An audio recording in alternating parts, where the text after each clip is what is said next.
Assalamualaikum warahmatullahi wabarakatuh. Saya Resela Suci dari Rombel K2C dengan NIM 2504080075. Di sini saya akan memaparkan materi praktikum kimia dasar 2 mengenai sistem koloid dan laju reaksi. Di nomor 1 ada perbedaan larutan, koloid, dan suspensi. Larutan adalah sistem homogen yang sangat stabil. Partikelnya berupa molekul atau ion yang berukuran sangat kecil, dan ia menyatu sempurna dengan pelarut. Karena terlarut sempurna, ia tidak bisa dilihat dengan mikroskop ultra sekalipun. Contohnya ada di air gula. Lalu ada koloid. Koloid adalah campuran halus yang berada di antara larutan dan suspensi. Jika dilihat dengan mata biasa, ia akan terlihat homogen. Namun jika dilihat dengan mikroskop ultra, ia akan bersifat heterogen. Ciri khasnya adalah terjadi efek tindal atau kemampuan menghamburkan cahaya. Contohnya ada di susu dan kabut. Lalu ada suspensi. Suspensi adalah campuran kasar yang bersifat heterogen. Partikelnya cukup besar dan dapat dilihat langsung oleh mata. Karena partikelnya cukup besar, jika didiamkan, partikel akan mengendap ke bawah. Contohnya ada di campuran air dengan pasir. Di nomor 2 ada cara pembuatan koloid. Cara pembuatan koloid itu ada kondensasi dan dispersi. Di kondensasi yaitu menggabungkan partikel kecil menjadi partikel ukuran koloid melalui suatu reaksi kimia. Cara kondensasi dibagi lagi menjadi 3. Ada reaksi redoks, yaitu melibatkan perubahan bilangan oksidasi. Contohnya di pembuatan sol belerang dengan mengalirkan gas H2S ke dalam larutan SO2. Lalu ada dekomposisi atau penguraian, yaitu memecah zat menjadi lebih sederhana lalu bergabung kembali menjadi bentuk koloid. Contohnya ada di pembuatan sol AS2S3 dari gas asam sulfida dan larutan arsenit. Lalu ada hidrolisis, yaitu mereaksikan suatu senyawa dengan molekul air. Contohnya ada di pembuatan sol FeOH3 dengan mencampurkan FeCl3 ke air mendidih. Lalu ada cara dispersi, yaitu menghancurkan bongkahan zat yang kasar menjadi partikel halus yang berukuran koloid. Di cara dispersi ini juga dibagi menjadi 3, yaitu ada mekanik. Mekanik yaitu cara yang paling kasar dengan digerus atau digiling menggunakan penggiling koloid, yang dilakukan hingga mencapai tingkat kehalusan tertentu. Contohnya ada di pembuatan tinta. Lalu ada peptisasi, yaitu memecah endapan padat menjadi koloid kembali dengan bantuan zat pemecah atau elektrolit. Contohnya ada di agar-agar yang dipecah oleh air. Lalu ada busur Bredig, yaitu menggunakan arus listrik tegangan tinggi pada elektroda logam. Logam itu akan menguap karena panas listrik, lalu uapnya langsung didinginkan menjadi partikel koloid logam seperti emas atau perak. Di nomor 3 ada sifat-sifat koloid. Di antaranya ada efek tindal atau penghamburan cahaya. Peristiwa ini terjadi ketika cahaya disebarkan oleh partikel-partikel kecil, di mana partikel-partikel kecil itu memantulkan cahaya antara partikel satu dengan partikel yang lain, sehingga jalur cahaya akan terlihat lebih jelas. Lalu ada gerak Brown. Jika dilihat dengan mikroskop ultra, ia akan bergerak zigzag tanpa henti. Partikel ini bergerak seperti makhluk hidup, tapi pada kenyataannya itu tidak hidup. Partikel ini bergerak karena adanya tumbukan dengan partikel dari zat pelarut yang ukurannya lebih kecil dibanding ukuran partikel koloid itu sendiri, sehingga tidak akan terjadi yang namanya pengendapan. Contohnya ada di debu di berkas cahaya. Lalu ada adsorpsi, di mana partikel koloid memiliki luas permukaan yang sangat besar sehingga mereka sangat suka untuk menarik atau menempel ion di permukaan. Contohnya ada di penggunaan norit untuk sakit perut. Lalu ada elektroforesis, karena partikel koloid sudah bermuatan hasil dari adsorpsi tadi, maka koloid ini akan bergerak. Jika diberi tegangan listrik, yang bermuatan positif akan lari ke kutub negatif dan yang bermuatan negatif akan lari ke kutub positif. Biasanya sifat ini digunakan untuk menyaring debu polusi di cerobong asap. Lalu ada koagulasi, yaitu rusaknya sistem koloid. Jika muatan pada koloid itu dinetralkan seperti ditambah suatu zat kimia atau dipanaskan, partikel tersebut tidak akan tolak-menolak, tetapi akan saling bergabung menjadi gumpalan yang besar dan akan mengendap. Contohnya ada di gumpalan susu yang basi. Lalu ada koloid liofil dan liofok. Liofil sendiri artinya partikel sangat suka menarik molekul pelarut seperti sabun dan deterjen. Sedangkan liofok partikelnya tidak suka menarik air dan cenderung tidak stabil jika tidak memiliki zat pelindung. Contohnya ada di sol emas dan sol belerang. Di nomor 4 ada prosedur kerja sistem koloid. Yang pertama ada pembuatan koloid. Di pembuatan koloid itu ada dua, kondensasi dan dispersi. Metode kondensasi kita melihat proses pembangun partikel kecil menjadi koloid. Partikel kecil itu pada awalnya berada di dalam larutan sejati seperti FeCl3 yang jernih. Lalu ketika kita meneteskan FeCl3 ke dalam Aquades terjadi reaksi. Lalu saat menambahkan NaOH, partikel-partikel kecil dari larutan akan mulai bergabung membentuk unit yang lebih besar dan mencapai ukuran koloid. Peristiwa itu ditandai dengan munculnya warna coklat kemerahan yang jernih. Sol FeOH3 tandanya bereaksi dengan sempurna. Lalu ada metode dispersi,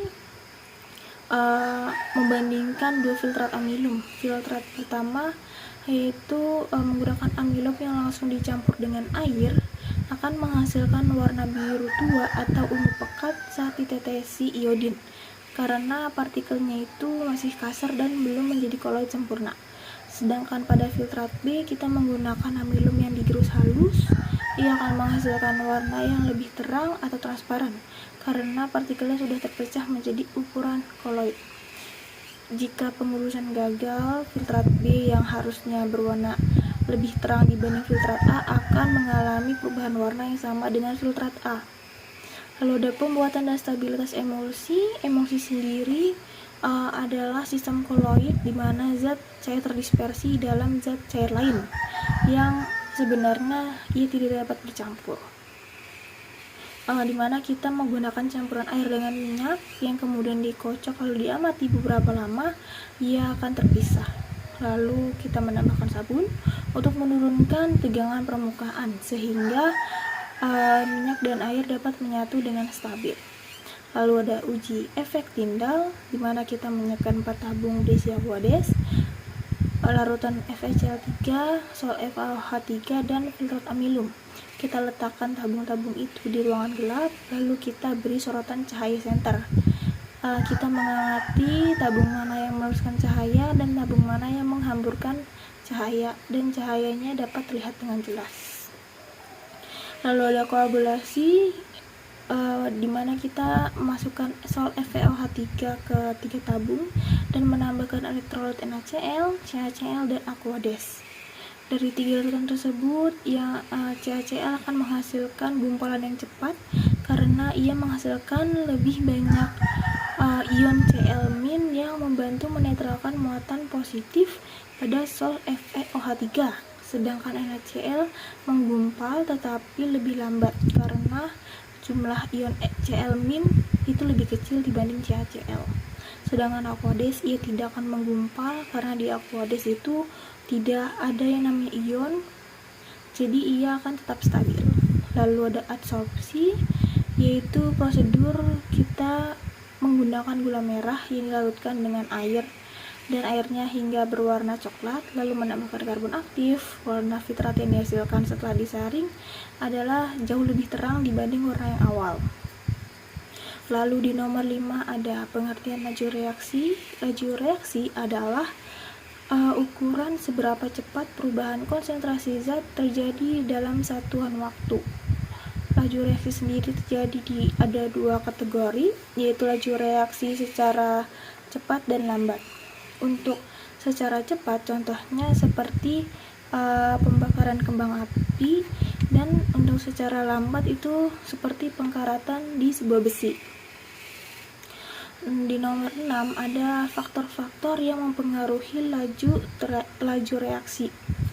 Yang pertama ada konsentrasi, yaitu jika larutannya pekat, jumlah partikel yang banyak membuat frekuensi tumbukan meningkat, sehingga reaksi akan terjadi semakin cepat.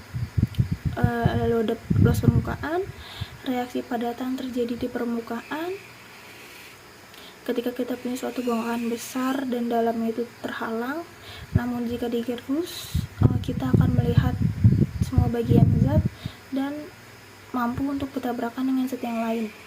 Lalu ada suhu, ketika suhu dinaikkan, partikel akan mendapat energi ekstra untuk bergerak lebih kencang.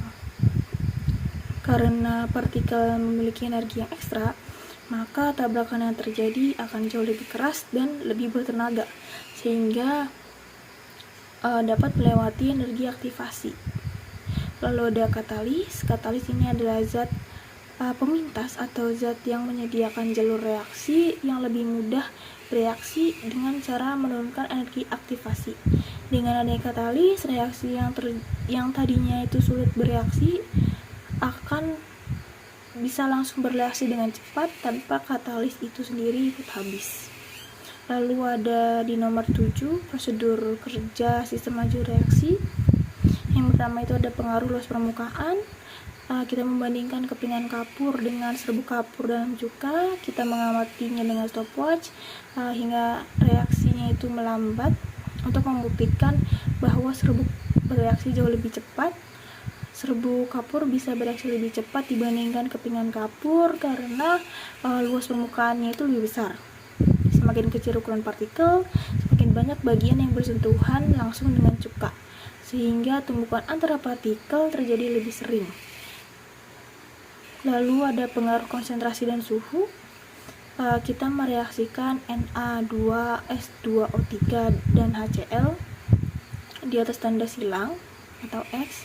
Kita mencatat waktu saat endapan belerang menutup pandangan. Tanda X tidak terlihat lagi di atas tabung. Percobaan diulang pada suhu tinggi 40-50 derajat untuk membandingkan percepatan waktunya. Pada suhu yang lebih tinggi, reaksi antara Na2S2O3 dan HCl berlangsung lebih cepat dibanding pada suhu biasa.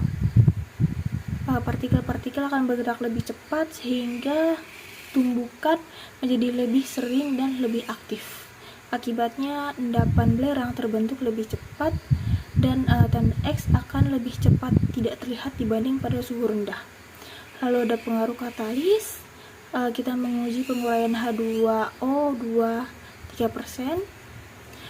Tanpa katalis, reaksi berlangsung sangat lambat dan sedikit gelembung. Jika dengan katalis, dengan menggunakan radio atau MnO2, reaksi akan terjadi sangat cepat dan menghasilkan semburan gelembung gas O2 yang sangat intens. Lalu ada penentuan orde reaksi. Di seri 1 kita mencari orde Na2S2O3. Kita menyiapkan 4 tabung di mana volume Na2S2O3 atau natrium tiosulfat dengan volume yang berbeda, lalu menambahkan air agar volumenya tetap sama di tiap tabung. Lalu kita menambahkan larutan HCl dengan jumlah volume yang sama di setiap tabungnya. Reaksi akan menghasilkan endapan belerang yang membuat larutan keruh. Lalu di seri 2 mencari orde HCl, itu jumlah Na2S2O3 yang ditambahkan tetap, sementara HCl-nya itu berbeda. Kita akan mengamati seberapa besar pengaruh asam atau HCl ini terhadap kecepatan terbentuknya endapan. Laju relatif besar. Jika nilai 1/T-nya itu besar, artinya waktu yang dibutuhkan singkat. Reaksi yang terjadi berjalan sangat cepat karena jumlah partikel yang bertumbukan sangat banyak. Jika laju relatif itu kecil, jika nilai 1/T-nya itu kecil, artinya waktu yang dibutuhkan lama. Reaksi yang terjadi berjalan lambat, biasanya karena larutan terlalu encer sehingga partikel sulit untuk saling bertemu dan saling bertabrakan. Sekian, terima kasih. Assalamualaikum warahmatullahi wabarakatuh.